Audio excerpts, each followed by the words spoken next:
Good evening. It was a tragedy that shook not only the residents of St. Paul, but residents all across Alberta.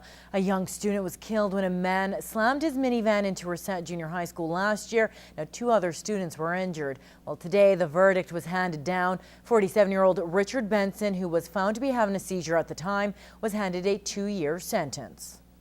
What we really wanted to do was the protection of the public, and we're going to protect the public by having a lifetime driving prohibition, which we got, and the 2 years that he got in custody is actually sort of right in the middle of the range. We were asking for 3, we got 2, so the justice split it right in the middle, so we can't be dissatisfied. Now, the judge in the case is giving Benson just over a year's credit for the time he spent in jail. Benson pleaded guilty earlier this year to criminal negligence causing death and bodily harm. The judge said Benson isn't being punished for having a medical condition, but for driving when he shouldn't have been. Now, Benson heard a number of victim impact statements in court, including one from Angelina Luce's mother. Her daughter suffered a massive brain injury from the crash. North Battleford RCMP are investigating an aggravated assault after a 26-year-old man was taken to hospital last night. It happened on the 1000th block of the 110th Street, where emergency crews were at the scene. RCMP say the resident of the home was found unconscious and was taken to Battleford Union Hospital for treatment. He is scheduled to be transferred to Saskatoon for additional treatment. Now, the victim remains unconscious, and RCMP have not been able to speak to him. Several witnesses were interviewed, and RCMP continue to investigate. Well, an 18-year-old Onion Lake man has been arrested in connection with a shooting on the First Nation. RCMP say they responded to the incident at a residence on the night of November 9th. Several gunshots were fired at the home. 2 youth and 2 adults were in the home at the time, but no one was hurt. Now, it's alleged the suspects took off in a stolen car. When RCMP tried to stop them, they took them on a pursuit into St. Walburg, where police had to let up. Now, with the help of the public, one of the suspects was apprehended a little bit later. Shadane Stanley has been charged with several firearm-related offenses. He appeared in court this morning. Now, anyone with information on this is asked to call police. As the winter season is upon us, thoughts turn to the weather. Snow removal is a big topic in the border city, and this year's winter roadway maintenance policy was discussed at City Council meeting earlier this week.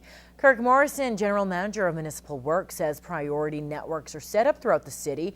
Priority 1 covers highways and roadways with access to emergency services such as the hospital and RCMP. Priority 2 deals with the residential areas. Now, when it comes to sanding icy roadways in residential areas, that is all done by request. For the most part, we sand the high volume roadways, so the priority 1 and priority 2 networks. And then there are sometimes situations where a local roadway becomes very icy, and we will respond to those concerns when they come in.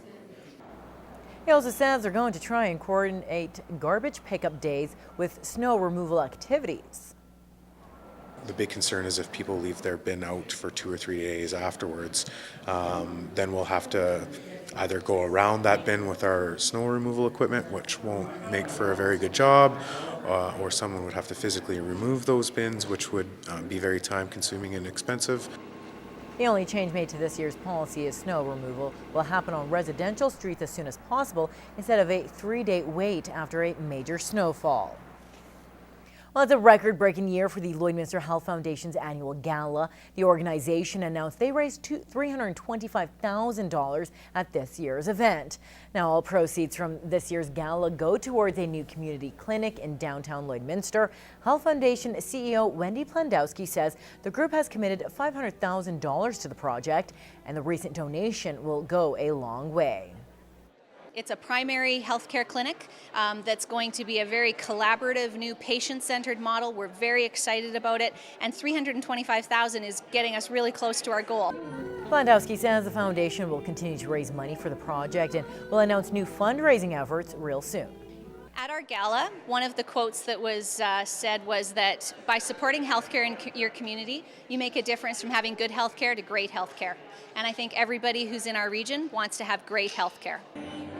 The new clinic is expected to open its doors in spring of 2014 and will be located at the Co-op Plaza.